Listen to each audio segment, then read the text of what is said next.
Comienza A la Izquierda Late el Corazón, un programa periodístico parlamentario y de actualidad. Acompáñanos por Radio Fénix 1330M y radiofénix.ui o más tarde en nuestras redes sociales. A la Izquierda Late el Corazón. El accionar parlamentario cerca de la gente.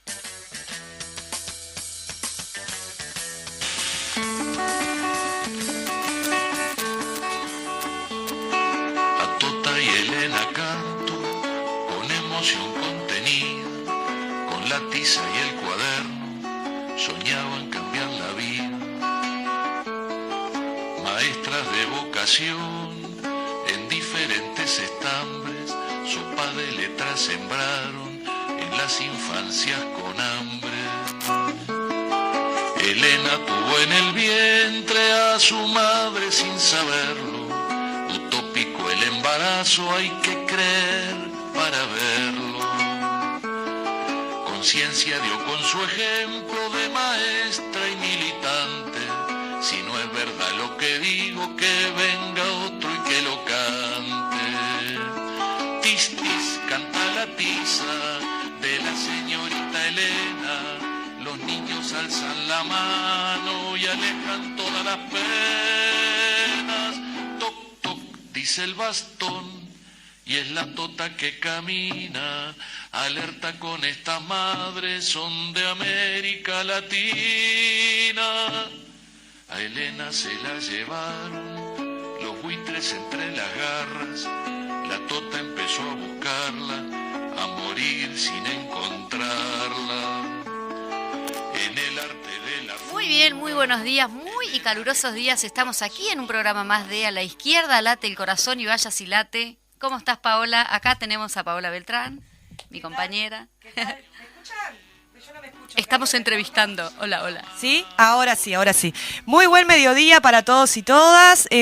Primaveral día, ¿no? Hoy todo el mundo va a transpirar un montón porque todavía estamos medio que vestidos como en invierno, con muchas Que andamos dudas. las corridas, viste que uno transpira Sí, rápidamente. y hoy tenemos un programa súper cargadito, así que no Sí. vamos a perder tiempo hoy No, no en vamos nada. a perder ni siquiera en simpatía. Vamos siquiera. directamente a la columna que en este caso no vamos a tener a la diputada Ana Olivera porque se encuentra en Chile. tarea en Chile. Sí. Y vamos a tener sí a Micaela Melgar, que es diputada del Frente Amplio. Silo venezolano, Bolívar le abrió... Muy buenas tardes a todos los y las radioescuchas de A la Izquierda Late el Corazón. Desempleo, pobreza y seguridad. Esos son los tres grandes problemas que percibe la población uruguaya en este momento. ¿Cuál es el contexto en el que estamos viviendo? Bueno, hay una economía actualmente que se ubica por encima de los niveles de la prepandemia. Estamos mucho mejor que el año pasado, hay exportaciones a nivel récord y hay un aumento millonario de los depósitos en el exterior. De hecho, la Comisión Técnica Asesora de AEBU detectó un récord, más de 10% en alza que el cierre del año pasado. Y todos los depósitos tienen más de $250.000. Sin embargo, la primera preocupación que tiene la población uruguaya refiere al trabajo, al desempleo, al mercado de trabajo.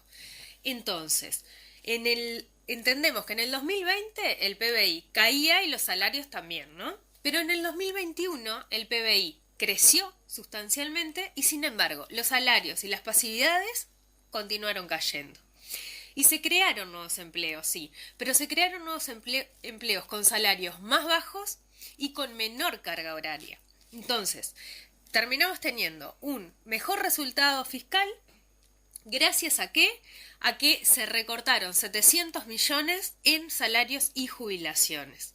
Y también hubo otros ahorros, entre comillas, por ejemplo, en lo que tiene que ver con inversión pública, que sabemos también tiene impacto en el mercado de empleo. A esto se le suma un extra que está haciendo el gobierno a nivel parlamentario que tiene que ver con no queremos decir destruir, pero por lo menos disminuir mucho el rol que tiene la negociación colectiva en nuestro país a través de un proyecto de ley que han presentado para beneficiar o darle respuesta a un reclamo empresarial frente a la OIT, que lo que va a terminar generando es que se va a reducir mucho la capacidad de la negociación colectiva y ni siquiera va a dar respuesta a ese reclamo de los empresarios. Decíamos que el Uruguay hoy tiene 3 problemas. El primero es el mercado de empleo, que hemos explicado un poco que bajaron, aunque hayan aumentado los empleos, bajó la calidad y bajaron los salarios. Y la segunda preocupación tiene que ver con la pobreza.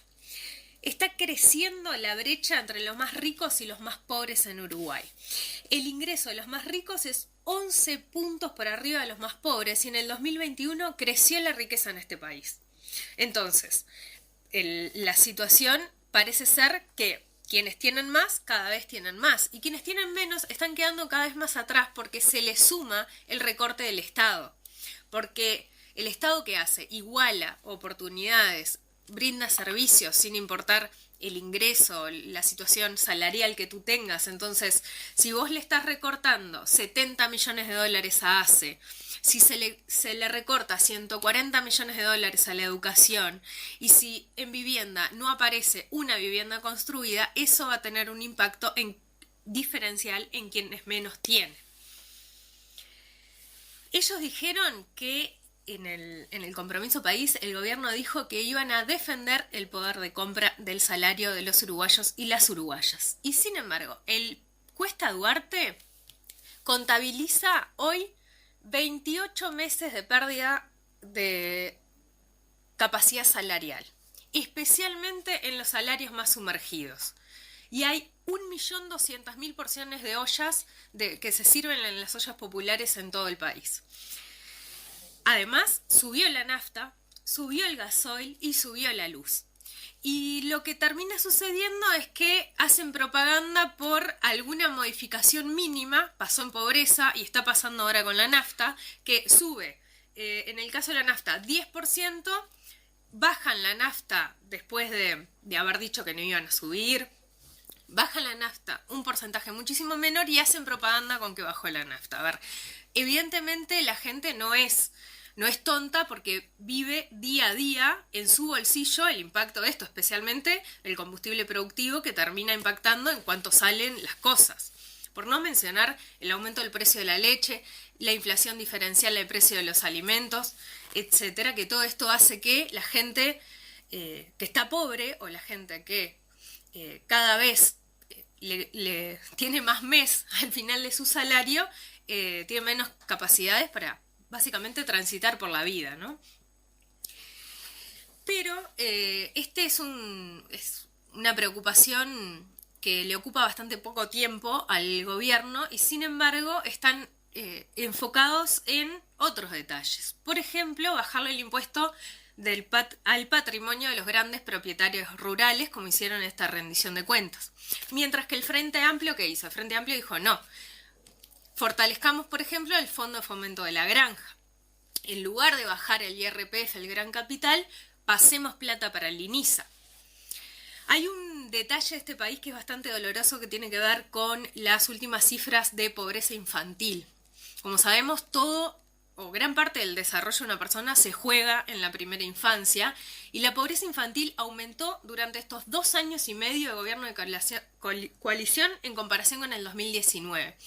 Especialmente en los menores de 6 años subió de 17% a 18,6% y en los menores de 6 a 12 creció de 16 a 19. Esto va a tener un impacto para toda la vida. O sea, la vida de estos chiquilines se juega en este momento, no en los años siguientes. Por eso el Frente plantea que parte de nuestra tarea política tiene que ver con la articulación de la solidaridad, por ejemplo, de las ollas que mencionábamos, los sindicatos, los espacios colectivos. ¿Por qué? Porque nos jugamos la vida en que esos gurises pasen lo menos posible, porque no, más allá de que ganemos o no ganemos en el 2024, lo que importa es el día a día de los vecinos, las vecinas y los chiquilines. El Frente propuso una iniciativa que me parece muy importante de mencionar, que tiene que ver con asegurar la alimentación escolar los 365 días del año, a través de comedores escolares, entrega de viandas, canastas de alimentación, becas en la cantina, entrega de ticket de alimentación. Se hizo un proyecto fuerte que incluye a la ANEP y que incluye al INAU para dar prioridad a quienes hoy lo necesitan, que son los niños y las niñas. El gobierno ha dicho mucho lo de poner plata en la infancia, aquellos 50 millones que mencionaban y que al día de hoy, si existieron, no tuvieron ningún impacto. Nosotros, la verdad, en la rendición de cuentas no los hemos encontrado. Y el último tema que preocupa a los uruguayos y uruguayas tiene que ver con el estado de la seguridad pública. Luis Alberto Heber aseguró que lo que va de agosto y en estos días de septiembre se reportaron un total de 31 homicidios. Esta cifra tiene algunas diferencias con otras cifras reportadas por los medios de prensa, pero por homicidio, por muertes que aún están en investigación, pero pongamos que son 31 homicidios. Lo que es evidente es que la ley de urgente consideración no tuvo ningún impacto en términos de seguridad pública. De hecho, la situación es peor, la gente lo percibe como peor. Por ejemplo, ante la pregunta de si los ciudadanos observan modificaciones en cuestiones de inseguridad desde la aprobación de la LUC, el 48% respondió que no. Y el 31% percibe que se incrementó la ocurrencia de delitos, que es lo que está sucediendo. Acá hay toda una explicación que desde la izquierda también tenemos que siempre poner sobre la mesa, que tiene que ver con por qué se cometen delitos, ¿no? Hay una parte muy grande de los delitos en este país que están vinculados al mercado del narcotráfico, por eso la legalización de la marihuana fue un paso importante en ese sentido. Por eso las modificaciones que se hicieron en la ley de urgente consideración, que flexibilizan el tema del lavado de activos, tienen impacto negativo en términos de seguridad. Por eso el Frente Amplio priorizaba equipamiento y salario policial y no estas modificaciones normativas de aumentos penales que solo hace llenar la cárcel de gente y poca cosa más. Pero también tenemos que decir que hay algunos delitos en este país que son delitos de sobrevivencia y que la gente los comete por no tener otras alternativas. Por ejemplo, por no tener trabajo, por no tener perspectiva. Entonces hay que trabajar integralmente. O sea, que el Estado se retire de los territorios, que se retire el MIDES, que haya poca presencia de las policlínicas.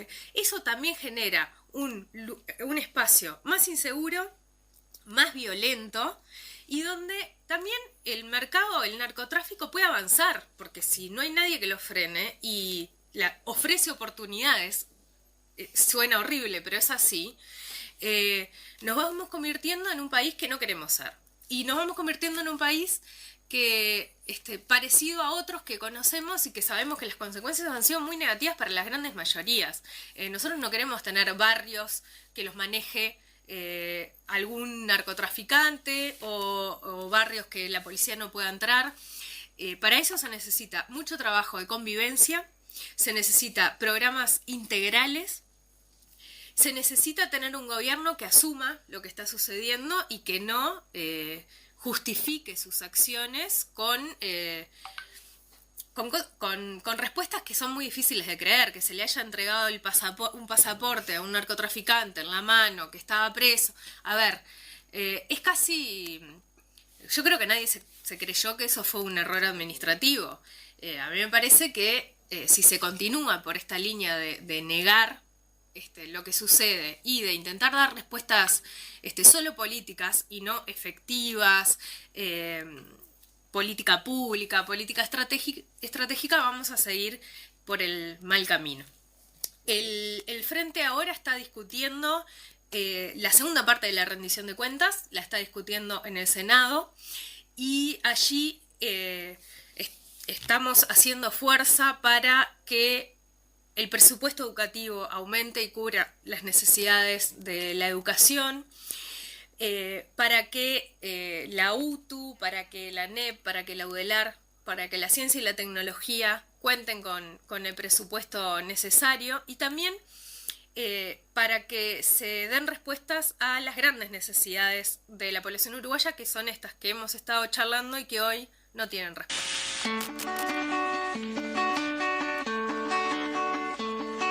A Tota y Elena canto con emoción.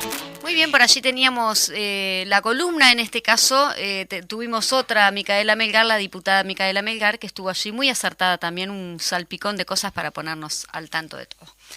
Bien, vamos a la plaza, Fede, ¿te parece? La lucha en movimiento. Vamos a la plaza. El día lunes, los trabajadores del Sutra, vinculados a la empresa de carga Gasefur, informaron a Zamboa TV que se encuentran en negociación en Dinatra en reclamo del domingo como día de descanso, la equidad salarial y el fin de la persecución sindical a las y los trabajadores que reivindican sus derechos. Al respecto... Sí. Dale, Majito. Sí, al respecto, Arturo Ferrizo, dirigente sindical, manifestó que tenemos jornadas de más de 15 horas y se suma que a los trabajadores no se les está permitiendo un adecuado descanso los días domingos y por ende no se les permite un vínculo con su familia y cualquier vínculo que un trabajador genera un día de descanso normal en cualquier lugar. Y agregó que están llevando y trayendo la riqueza del país, en este caso puntual, la madera para las papeleras. Al momento de la negociación en Dinatra se desarrollaba asamblea en Fraiventos en el lugar de trabajo en apoyo a la negociación. Bueno, al mismo tiempo comentarles que se está llevando adelante una de las tantas ocupaciones docentes en reclamo de la reforma educativa en consulta y la falta de presupuesto para la educación en el Liceo de Solimar. La ocupación inició a las 7:30 de la mañana y para comentarnos el desarrollo de esta medida tenemos ahora en línea a Micaela Oliveira, dirigente del núcleo sindical. ¿Estás por ahí, Micaela? Sí, ¿qué tal? Buenos días, ¿cómo estás? Muy bien, buenos días. Sí, te damos la bienvenida aquí al programa A la Izquierda Late el Corazón. Gracias por estar con nosotros, ponernos un poquito ahí al tanto de cómo está desarrollándose la situación allí. Sabemos que están en este momento justamente ocupando. Sí, estamos desde las 7:30, estamos acá. Se desarrolló con total normalidad. Vino la inspectora, labramos el acta, como siempre se hace.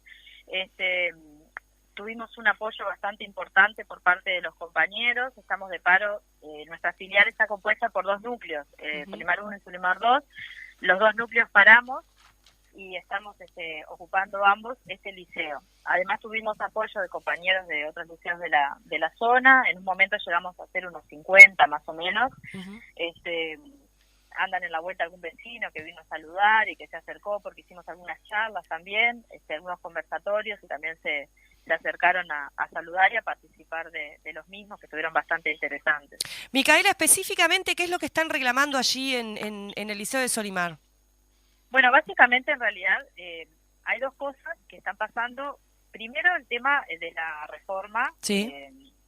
Que todos sabemos, de la transformación educativa esta planteada por Robert Silva, que tampoco tenemos demasiados elementos para cuestionar, porque no nos han dado por escrito ni la malla curricular, ni más que un montón de documentos vacíos, no hemos tenido acceso a la propuesta concreta, como para poder estudiarla. Entonces eso también, si bien nosotros suponemos por este planteo de competencias que ellos hacen un poco vacíos, que responden un poco a intereses del mercado, más que a un conocimiento, justamente un acceso democrático al conocimiento, una actitud crítica y demás que nosotros tratamos de fomentar en los estudiantes, es más bien como una preparación de mano de obra.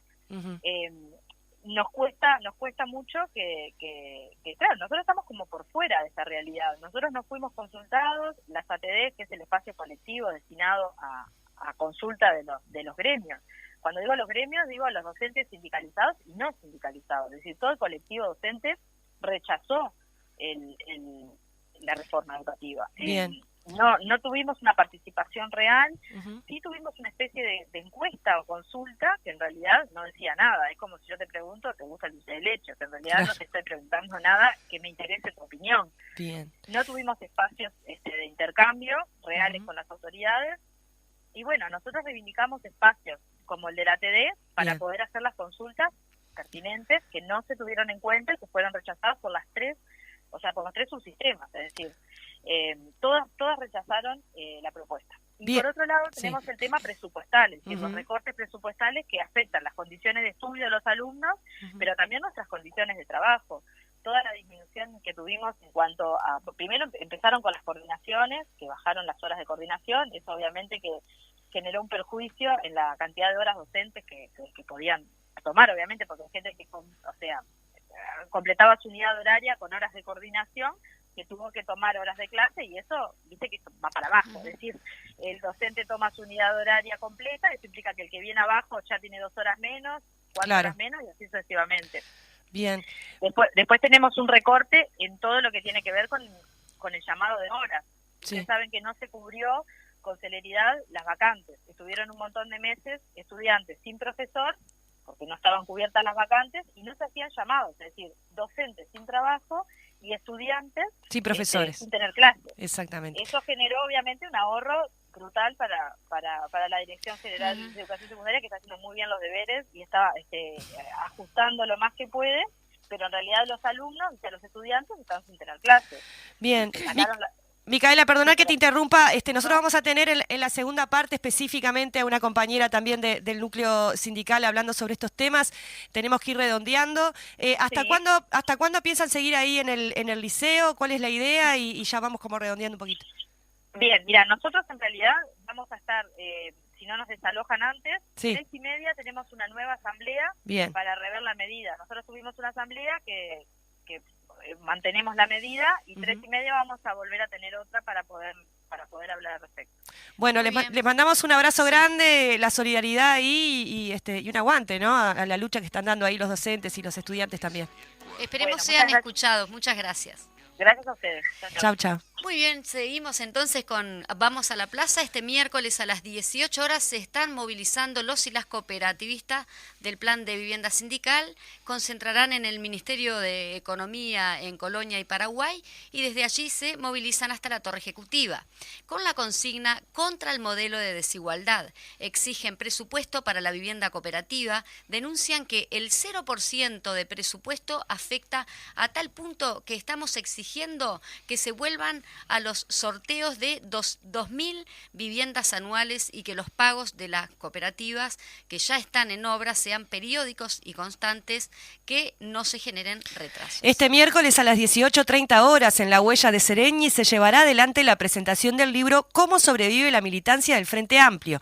En la actividad estarán presentes 2 de sus autores, Verónica Pérez y Rafael Piñeiro, el periodista profe Ricardo Piñeirúa, la militante de las bases Clara Romano, representante de FESUR, y el presidente del Frente Amplio, Fernando Pereira. En el día de hoy, a las 16:30 horas, la Cámara de Diputados se realizará un homenaje a la maestra Elena Quinteros por el aniversario de su nacimiento, a cargo del diputado Frente Amplista Daniel Gerard.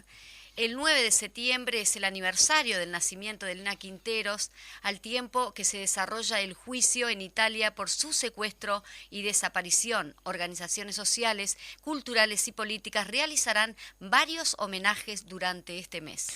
Uno de los homenajes que se realiza entre todos estos que mencionábamos se hace este sábado 10 también, además del que decíamos recién en el Parlamento, a las 17:30 horas. La actividad se realizará en el barrio de La Teja, en Laureles, esquina Rivera, Indarte, en el Comité Pantanoso. Sí, poner un poco al tanto a las personas de quién fue Elena Quinteros. Elena era maestra y militante de la resistencia obrero estudiantil. El 24 de junio de 1976 es secuestrada de su apartamento y llevada a un centro de torturas. Bajo tortura, el 28 de junio convence a sus captores que tenían un encuentro con un compañero al que entregaría. Se hace llevar a Boulevard Artigas y Palmar, a pocas cuadras de la casa donde se encontraba en ese momento la Embajada de Venezuela. Son aproximadamente las 10 de la mañana cuando Elena corre y logra trepar el muro e ingresar a los jardines de la embajada. Sus captores corren tras ella y logran atraparla ya dentro del recinto. El consejero y el secretario de la embajada tratan de impedir el secuestro. Los represores la arrastran fuera y se la llevan en un vehículo militar. De acuerdo al informe de la Comisión para la Paz 2003, Elena, luego de su secuestro de la embajada, habría sido trasladada al 300 Carlos, torturada durante meses y ejecutada a principios de noviembre de 1976. El informe que realizaron las Fuerzas Armadas al presidente Tabaré Vázquez en 2005 afirmó esa versión. Elena continúa desaparecida. Sí, de esta manera nosotras queríamos en este programa plegarnos un poquito a este homenaje. Nos quedan unos minutitos nada más, vamos a mencionar algunas cositas que nos quedaron pendientes y después nos vamos a ir con esta canción en la voz de Biglietti, que justamente hace referencia no solo a Elena, sino también a la búsqueda, de Elena. Muy bien, habrá hoy, paro general en facultades del centro de Montevideo.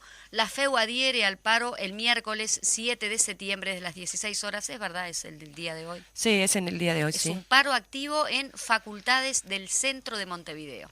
7 de septiembre, 16 horas. Y el sábado 10 de septiembre se convoca, el municipio G está convocando a vecinos y vecinas a pensar juntos el barrio Peñarol. Esto será en Camino Edison y Alejandro Duma, en los predios de AFE, a las 10 de la mañana.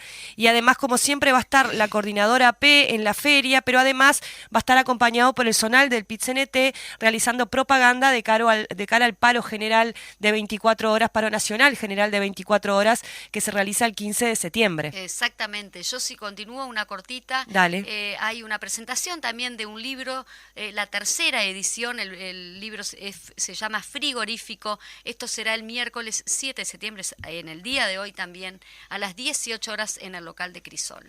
Y mencionar que este sábado 10 de septiembre, desde las 15 horas, se inaugura el espacio Horacio Corto Buscaglia, que se encuentra en Michigan 1433 y Aconcagua, que participan de la actividad, entre otros, Mari Varela, Susana Boch, Urbano Moraes, Pepe Vázquez, Pelu Savera y Raúl Castro, entre otras también, ¿no? Así que lindas actividades por un lado y actividades que no quisiéramos que sucedieran por otro, que son las movilizaciones y los paros. Estamos bien de hora. Pensamos que no nos iba a dar el tiempo, pero la verdad que sí que estamos bárbaros.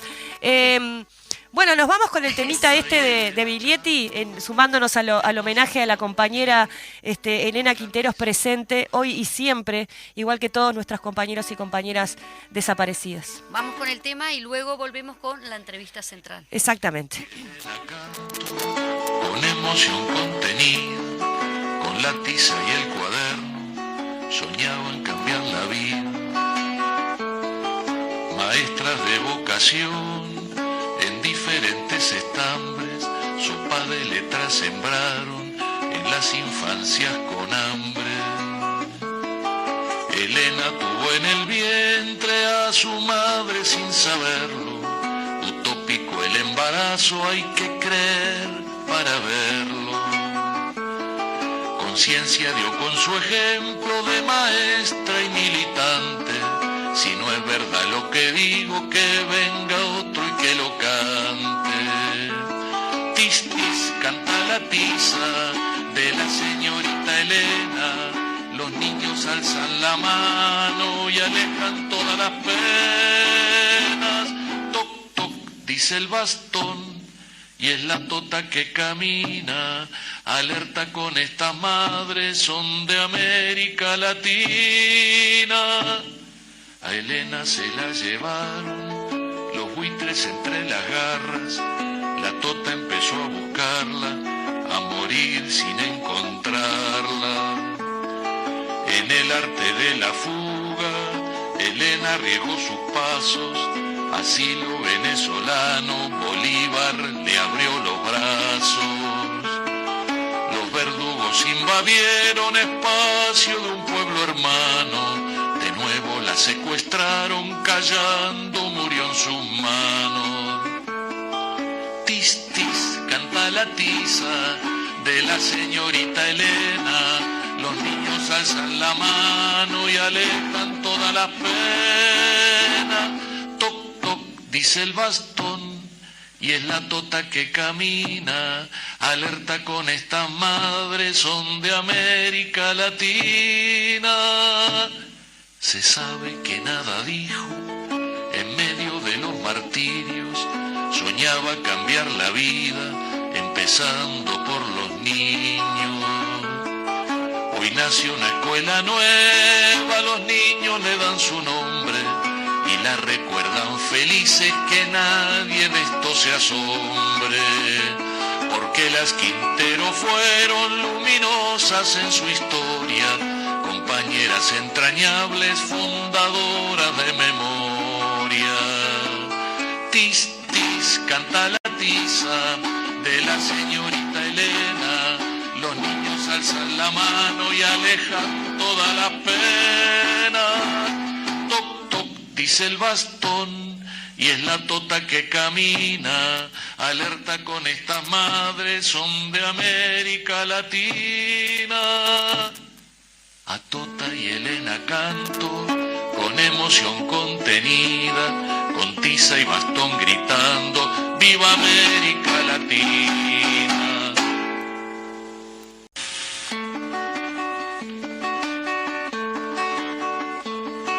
A Tota y Elena canto, con emoción contenida, con la tiza y el cuaderno.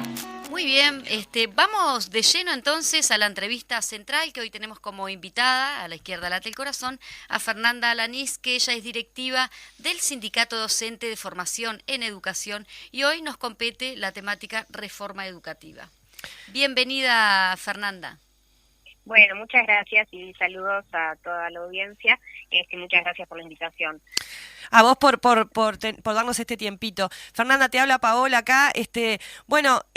Mucha movilización tanto de los estudiantes, de los docentes, como también de los estudiantes en formación docente, ¿no? Y en general todos coinciden o las principales reivindicaciones de las que están hablando tiene que ver con esta, entre comillas, transformación educativa que el gobierno está impulsando y la forma inconsulta en que esta se pretende aplicar. ¿Qué nos podés explicar en relación a esto? ¿De qué se trata esta transformación y cuáles son los puntos con los que no se está de acuerdo? Bien, en primer lugar, indicar que, nosotros estamos hablando de 4 subsistemas, el inicial y primaria, secundaria, educación técnico-profesional y formación en educación. La transformación educativa acá se está dividiendo en 2 partes, una que tiene que ver con la educación inicial, primaria y media, es decir, lo que sería la escuela, el liceo, SUTU, y por otra parte tenemos la transformación dentro de lo que es formación en educación, magisterio, profesorado, educador social, primera infancia, maestro en primera infancia. Entonces, en mi caso yo integro la directiva del Sindicato de Docentes de Formación en Educación y me gustaría centrarme en esta parte, si bien tienen una coherencia absoluta las transformaciones, es decir, es una transformación que se está dividiendo en estos 2 espacios, ¿no? Pero que es absolutamente coherente, y ahí podemos hablar, por un lado, de lo técnico-pedagógico, que tiene que ver, por ejemplo, con algo que se ha nombrado, que es como muy técnico, que es el tema del enfoque por competencias. Esta transformación está fundamentada en un enfoque por competencias que ha sido rechazado por muchos colectivos, por gran parte del colectivo docente y estudiantil, en el entendido de que es un enfoque que se dirige hacia el mundo empresarial, o sea, que tiene hasta un vocabulario propio del mundo empresarial, dirigido a formar, trabajadores funcionales al mundo económico que se pretende. Por ese lado tenemos una serie de objeciones en cuanto a que se está desconociendo lo que sí entendemos que tiene que haber una relación entre el mundo de la educación y el mundo del trabajo, pero no este tipo de relación. Incluso se ha discutido mucho a nivel técnico sobre la cuestión de las competencias, es un tema que está muy abierto todavía, pero que este enfoque que se está proponiendo entendemos que no es el mejor y que solamente propende a formar ciudadanos funcionales a un mundo económico que es por lo menos como mínimo muy discutible. Otras cuestiones son cuestiones en cambios a nivel de condiciones laborales y en el nivel de lo educativo, porque podemos decir, pero si es una reforma, es un cambio, una transformación que implique la mejora en la calidad educativa, bueno, ¿quién no querría eso? Pero Claro. en realidad nosotros entendemos que es una reforma que no está ni en los otros subsistemas, ni a nivel de formación en educación, que esté propendiendo a la mejora en la calidad educativa, ¿sí? Sí. En cuanto a formación en educación, hay para empezar además otro tema que es un tema de violación de la autonomía, porque partimos de una resolución del Ministerio de Educación y Cultura, Sí. la resolución 355, para acreditar el carácter universitario de la formación en educación, que da una serie de indicaciones de cómo tiene que ser una carrera para poder ser considerada universitaria, para poder adquirir el estatuto de universitaria, el título que yo pueda como estudiante al que yo pueda acceder.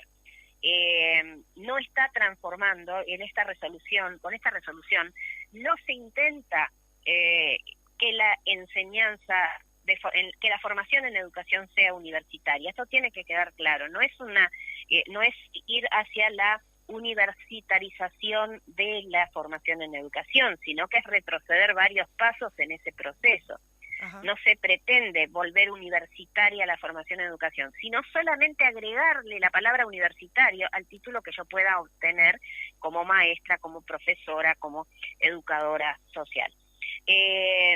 Entonces ya de ahí empezamos mal. Hay un recorte de horas que propone el ministerio, hay un direccionamiento de los contenidos y hay una modificación de las condiciones laborales que el ministerio propone y que el Consejo de Formación en Educación Sí. asume al momento de proponer su transformación para formación en educación. Es decir, el Consejo de Formación en Educación se supedita en forma inadecuada, violatoria de su propia autonomía, a la resolución del Ministerio de Educación y Cultura. Bien. ¿Sí?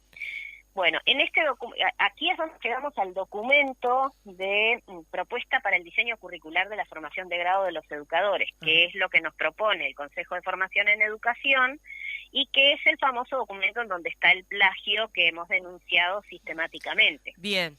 ¿Sí? Bien.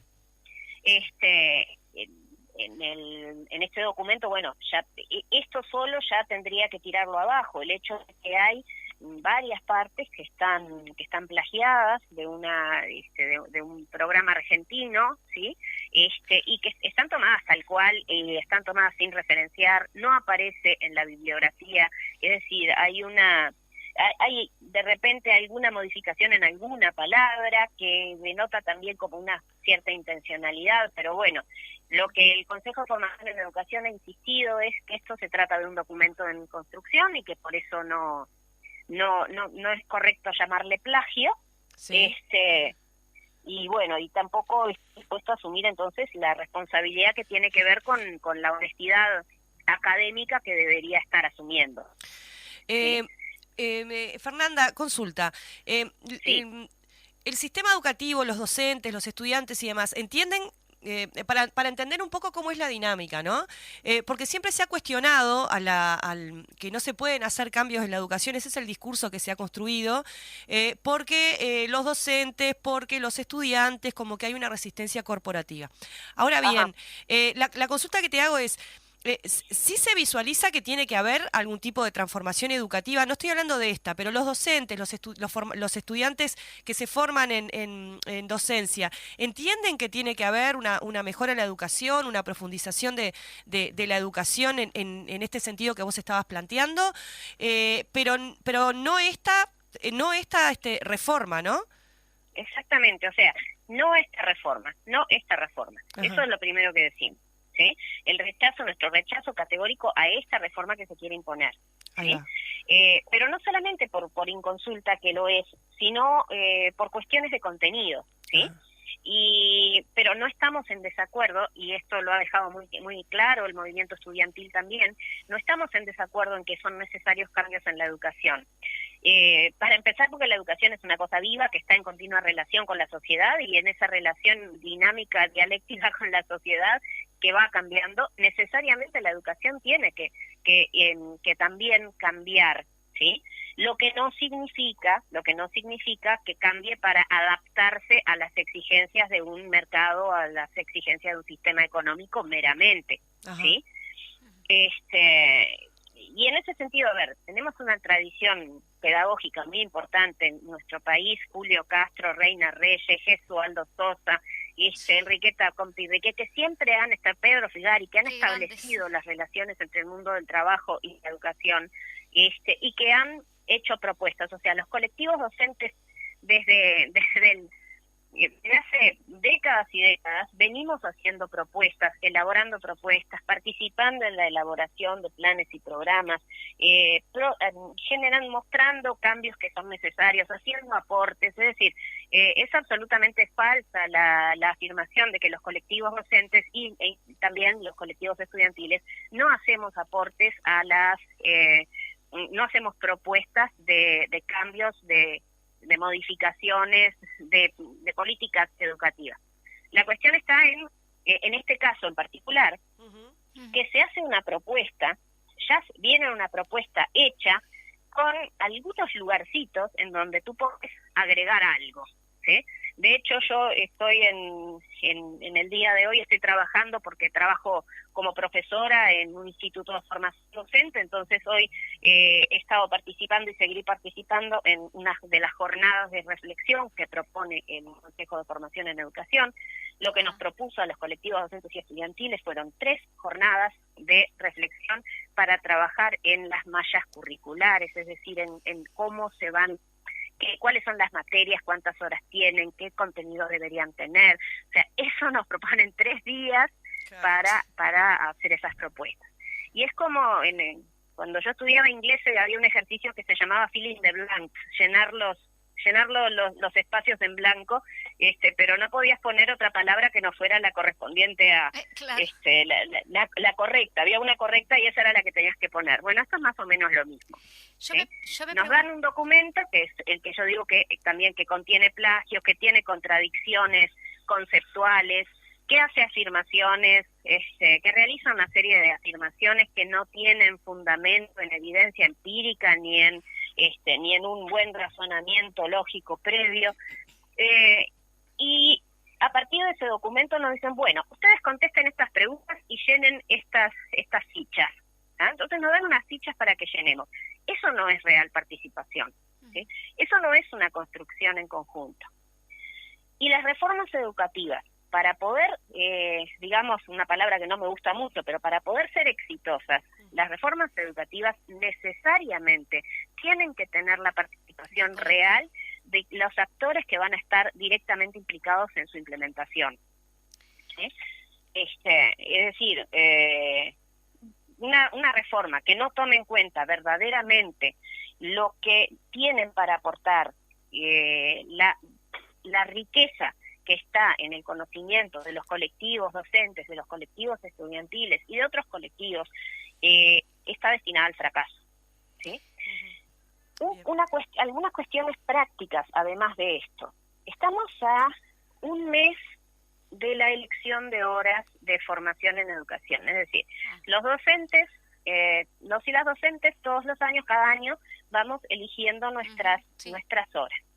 La forma que se ha encontrado más, más coherente para que haya la menor cantidad de alteraciones posteriores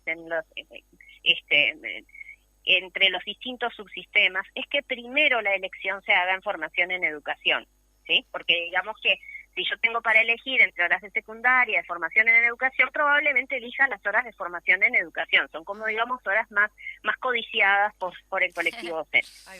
Entonces hace primero la elección de formación en educación y después las elecciones de los otros subsistemas, ¿sí? Sí. Estamos a un mes de la elección de formación en educación y todavía no tenemos idea de qué materias van a estar, cuáles son los... ¿Cómo era antes? Horaria. ¿Cuánto tiempo tenían antes que ahora no se está teniendo? Como para percibir la diferencia. ¿Tiempo para la reflexión, dices tú? No, para las horas. Vos estás denunciando que ahora estamos casi un mes y no se tiene ni idea de las materias, antes de que se diera esta situación. ¿Cuánto tiempo? Dale. A esta altura, el año pasado, yo tenía claro cuáles eran, Ahí va. qué materias estaban presentes en la malla curricular, o sea, sabía cuáles eran las materias. En mi caso yo doy soy profesora efectiva en pedagogía y en epistemología, y entonces yo sabía que tenía Ahí está. esas horas, ¿tá? Que epistemología tiene 3 horas y que es anual, que pedagogía tiene 3 horas y es Perfecto. anual, 3 horas semanales y es anual. Ahora no lo sé. Bien, Ahora bien. no sé qué es Como lo que va para a pasar tener el año que viene. una noción comparando con lo que había, porque viste que Exacto. nosotros no tenemos noción, viste, No, pero está. inclusive Exactamente. yendo Y como ahora, además, el plan es semestralizado, o sea que en vez de tener todo el año la materia, digamos, pongámosle epistemología. Claro. Epistemología o teoría del conocimiento la tengo 3 horas todo el año, pero para el plan nuevo va a ser semestral, ¿sí? Porque se propone la semestralización para todas las materias. Claro. O sea que digamos que yo en vez de tomar un grupo para todo el año, voy a tomar un grupo para la primera mitad del año. ¿Qué pasa con la segunda mitad del año? Digamos que yo en este momento tengo 48 horas en total de horas, tomé 48 horas de clase. Sí. Pero si se semestraliza, yo tendría que estar trabajando, pongámosle que tendría esas 48 horas en la primera mitad del año, y la segunda mitad del año no sé cuántas horas puedo llegar a tener, porque Claro. es otra elección de horas, capaz que me quedo sin trabajo. Sí, sí, Yo, sí. yo me quedé pensando justamente que tú dijiste lo de los 3 talleres, los días, esos 3 talleres, como para, no sé, generar insumos, se supone, ¿no? Con Sí, esta gran sí. omisión que tiene justamente el gobierno, o mejor dicho, a través del Ministerio de Educación, esta gran omisión o esta falta de escuchar justamente a los colectivos. ¿Qué va a pasar Ajá. con eso que ustedes generen en esos 3 días de taller? Porque por lo visto ya están manejando una reforma educativa que no está contemplando. ¿Qué es para Bien. presentarlo así? ¿No? Pienso en voz alta, Bien. ¿no? Se supone que esos aportes los van a tomar en cuenta. No sabemos cómo, porque en realidad además agregaron 2 jornadas más, en forma también en consulta, nos agregaron la jornada de jueves y viernes, o sea que mañana y pasado también vamos a estar trabajando en esas jornadas, ¿sí? Quiero aclarar que nosotros no pedimos esas jornadas, ni hubo un ofrecimiento formal por parte del Consejo de Formación en Educación, o sea que fue una decisión unilateral la de suspender las clases en esos 2 días, suspender las clases. Nosotros no estábamos de acuerdo, ¿sí? Pero tampoco tuvimos la posibilidad de decir que no estábamos de acuerdo porque nadie nos consultó. Sí, todo muy autoritario, ¿no? Dictatorial. Sí. Se impusieron esas otras 2 jornadas de reflexión sin una consulta previa, y ya le digo, nosotros no estábamos de acuerdo porque consideramos que 3 días son insuficientes, 5 días también, o sea, 2 Claro. días más no hace a la diferencia. Lo que nosotros estamos pidiendo es verdaderamente tiempos en los cuales podamos participar en la discusión, en la construcción real, y esto implica atrasar la reforma por lo menos hasta el 2024. Sí, un tiempo ¿Sí? abstracto, porque como tú decís, bueno, todos esos insumos no saben cuándo se los van a pedir o si realmente van a ser presentados. Entonces también es un tiempo bastante... La mayor parte de las instituciones de formación en educación han manifestado su rechazo tanto al documento que nos presentan como base para la discusión, como a la manera en la que se ha planteado la discusión, y bueno, a la transformación en general tal como está presentada desde las autoridades. La mayor parte de los institutos se han manifestado en contra. Y no estoy hablando solamente, esto que quede claro que no es solamente a nivel sindical. El sindicato ha manifestado su rechazo en forma explícita reiteradamente, y por eso también estamos en conflicto. Pero estamos hablando de los colectivos en general, ¿sí? Claro. Colectivos docentes de todos los y las docentes. No solamente en estas jornadas de reflexión, sino también en las asambleas técnico-docentes a las cuales tenemos obligación de asistir todos y todas las docentes. ¿Ah? Y en las asambleas técnico-docentes también ha habido un amplio rechazo al documento y a la transformación en general, a esta transformación en general y a la manera en la que se ha intentado implementarla. ¿Sí? Insumos, ¿cuáles se han tomado? En realidad, nos está pasando que nos dicen de repente, en la sala de tal materia, de tal departamento, llenó las mallas y nos envió una propuesta de mallas y sabemos, y nos dicen profes de ese lugar, que ellos no hicieron nada. O sea, que estamos constatando que además hay falsedades en cuanto a quienes están haciendo aportes. Tremendo. Esos aportes, ¿quiénes los los aportes que puedan haber hecho algunos colectivos, que estamos hablando de uno o dos institutos? Hay uno o dos institutos de los 32 que hay en todo el país que se han manifestado a favor de realizar aportes y están a favor de participar en el proceso en estas condiciones. Después han habido otros, algunos institutos, no recuerdo exactamente el número, creo que entre 8 y 10, que han dicho estamos en desacuerdo en lo que se está haciendo, pero de todas formas hacemos estos aportes, y esos aportes en realidad ¿quién los está procesando? Los están procesando los dinamizadores, que es una figura que se creó y que se eligieron, digamos que a dedo se dieron esos cargos, y nosotros no tenemos garantías de cuál es la manera en la que se está procesando esa información. Bien. No tenemos ninguna garantía respecto a que verdaderamente lo que los colectivos quisieron decir esté representado, esté bien, digamos, sistematizado en el trabajo de esas figuras. Fernanda, te voy a hacer una consulta que me surge porque yo tengo 42 años, mi generación vivió en su momento un intento de reforma también en un gobierno neoliberal, si se quiere, en los 90, la famosa reforma de Rama.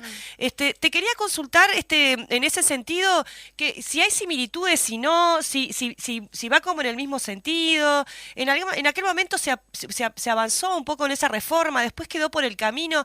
¿Qué tan viable es en esto que vos manifestabas al principio, de que es muy difícil implantar una reforma sin los colectivos, de que si efectivamente se sigue avanzando en esta transformación educativa, eventualmente esto se pueda volver hacia atrás o se pueda modificar por algo mejor?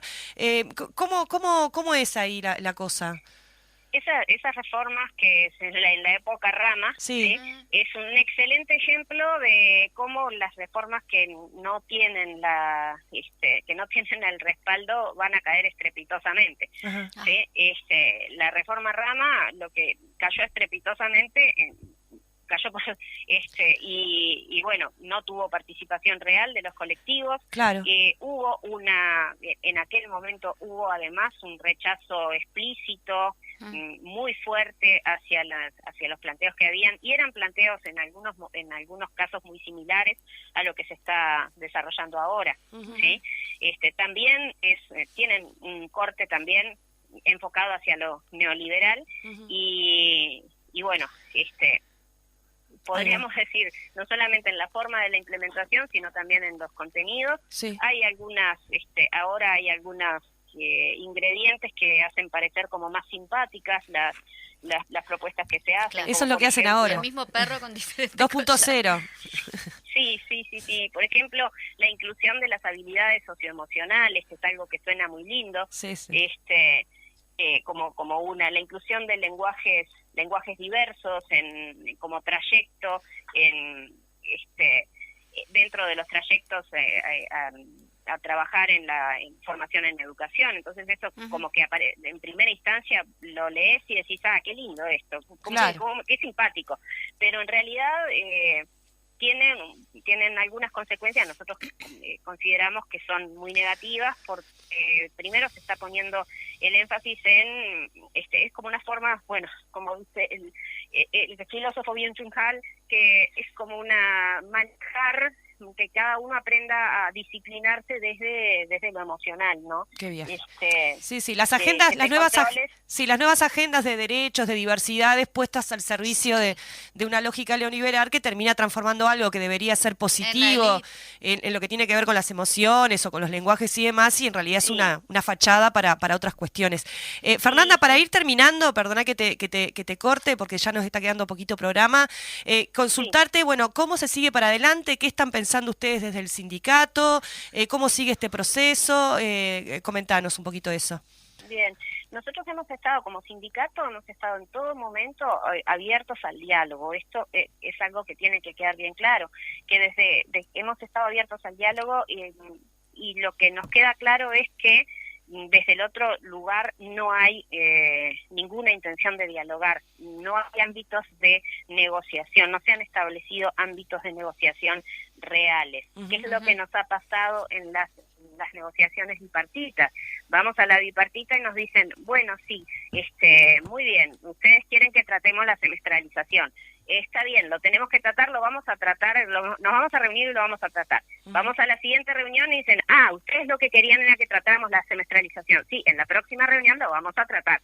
Y así ha sido desde, lo que tiene que ver con la estructura, cómo organizar la estructura, lo que llamamos la estructura de grado en formación en educación, es decir, qué grado va a tener cada docente, qué cantidad de horas, cuáles son sus funciones, todo eso, lo venimos discutiendo desde febrero del año pasado, ¿sí?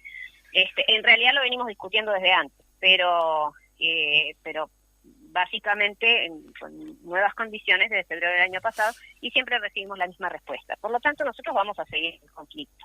Y lo que pedimos es, lo que exigimos es justamente es un aplazamiento, no estamos diciendo no a cambios en educación, lo que estamos pidiendo es un aplazamiento de la reforma hasta al menos 2024 para poder hacer una evaluación de lo que verdaderamente, primero, cuáles son los cambios necesarios, porque podemos no estar de acuerdo en cuáles son los cambios necesarios, de qué manera implementarlos, solucionar cuestiones que van a, si no se solucionan cuestiones más prácticas, digamos, Bien. que si no se solucionan ahora van a ocasionar un caos en los hogares de las personas que tienen hijos en el liceo, en la escuela, Sí, y exactamente. y, bueno, van a tener consecuencias directas en la población para el año que viene. Disculpanos, Fernanda Alanís, estuvimos justamente con Fernanda Alanís, ella es directiva del Sindicato Docente de Formación. Muchas gracias por estar a la izquierda late el corazón. Mucho más claro quedó Bueno. todo ahora.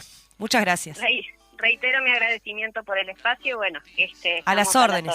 A las órdenes también nosotras cuando lo necesiten. Muchas gracias. Bueno, le mandamos un saludo a Artín que nos mandó que les mandemos al taller de propaganda. Ahí va, taller de propaganda, vamos arriba. Y nos vamos despidiendo, ya nos pone la musiquita Fede, que también le mandamos un aguante ahí a Fede, que sin él no podríamos salir al aire, así que vamos arriba a Fede y en él a todos los operadores de radio que siempre están ahí al firme.